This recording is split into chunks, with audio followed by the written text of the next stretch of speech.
Um, Let me go back to where I left in the previous recording. I want to have outlier and discussing about it, intrusion into communication network. You do have, this is actually where machine learning can come in. This is where artificial intelligence can come in, deep learning can come in. Anything that is unusual is going to alert the system. I take a look at the communication network. I know my Wi-Fi. I know my company. The company is monitoring my system, their own servers, and suddenly they see that something is happening quite unusually, and that's where you would be saying, okay, this does not seem to fit within the behavior we have expected from outside. That's going to be intrusion. That's going to be a hacking attempt.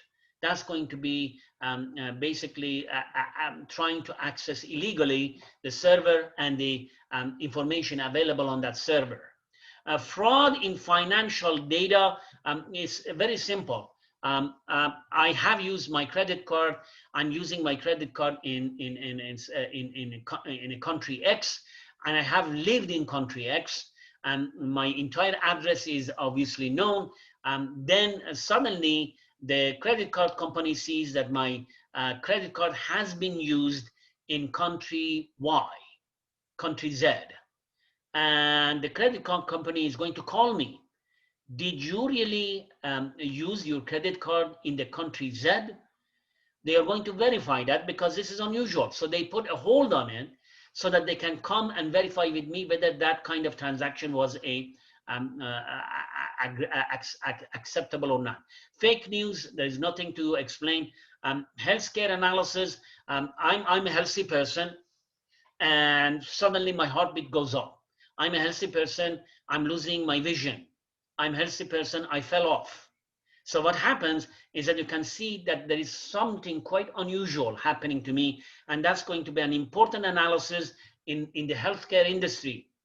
Industry damage detection, anything obviously that is unusual, security and surveillance. You could potentially have camera in public domain, and if you see anything, of course, with the approval from the government, it has to be approved by the government or the judge in that area.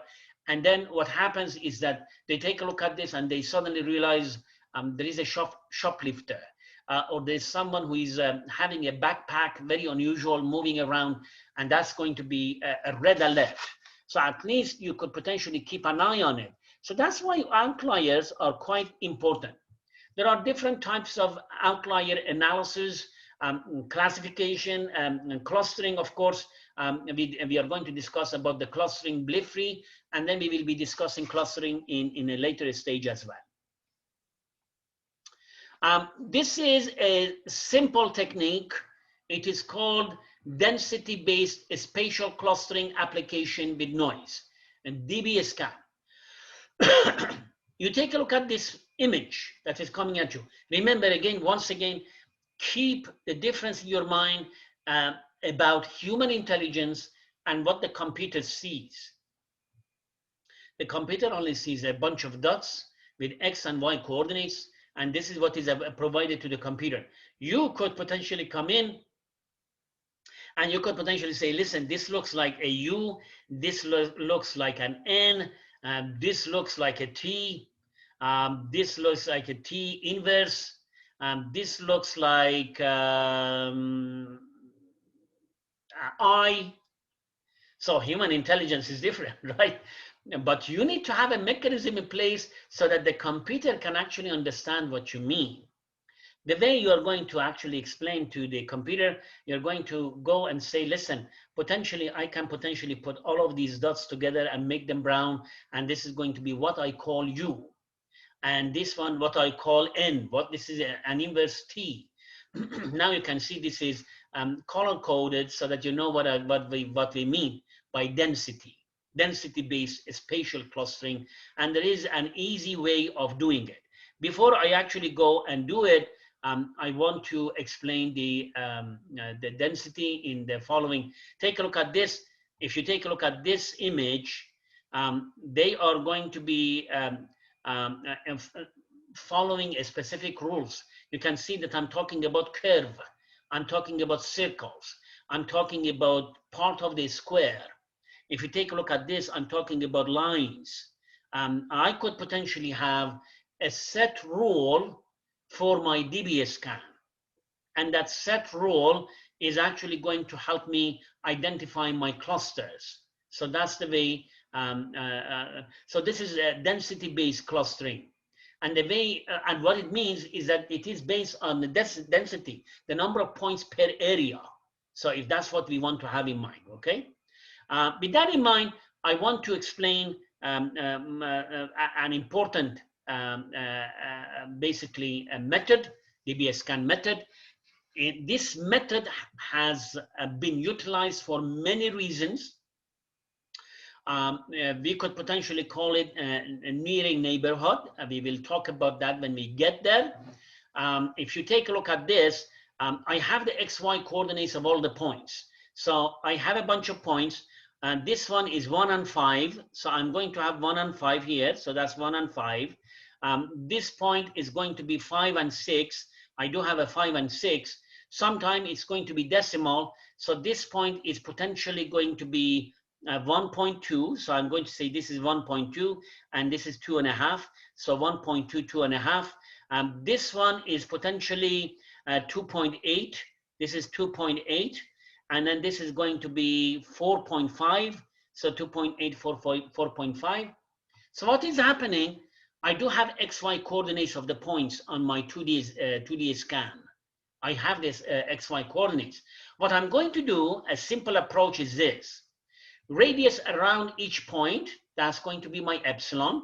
Minimum number of data points that I want to have in that radius. So if I have a radius in mind, if I have a circle in mind, I want to have a minimum number of points in that circle. That's the density.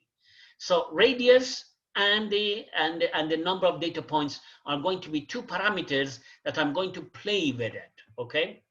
Now, if we talk about human intelligence, you could potentially say, listen, this looks like a cluster to me. This looks like a cluster to me, and these looks like outlier. Keep in mind, the reason we are doing outlier analysis is that we want to remove the noise. Not necessarily a good idea all the time, keep in mind. When you're talking about the wealthy individual in US or China, you need to know and keep an eye on outlier for sure. But if there is something, and again, you are the expert in the domain, if there is something that you want to exclude, this is an easy way of excluding it. Number of points per radius area in mind. Now, again, human can actually see this, but we are not talking about human. We are talking about computer. Consider the point 1.5 and 2.5. So this is 1.5, and this is 2.5. So this is my central point. Consider the radius is 0.3. So 1.5 plus 0.3, that's 1.8, 1.8. 1.5 minus 0.3, that's 1.2. 2.5 plus 0.3, that's going to be 2.8. 2.5 minus 0.3, that's going to be 2.2. Of course, the circle is not exactly where it should be, but that's what we mean, right? So the radius is 0.3, and we would like to have basically as many points as we can inside that circle. Unfortunately, if the center of the area is going to be 1.5 and 2.5, you are not exclusive. You are not inclusive. The only thing you can include is just this single point. What happened about everything else? What happened about everything else on this side? Remember, this is easy to think as a human, but this is not the way computers do the job, okay? So apparently 1.5 and 2.5 as the center point is not going to be a success. And how do we know that? By searching, by looking more and more. So take a look at this. I'm going to exclude this one that was a 1.5, 2.5 with the radius of 0.3. I'm going to move and say, I'm not going to exclude, I'm going to investigate. I'm going to put this as my center point, this one, which is 1.2 and 2.5. 1.2 and 2.5. Radius is 0.3. 1.2 plus 0.3, that's 1.5, inclusive. 1.2 minus 0.3, that's going to be 0.9. This one is inclusive.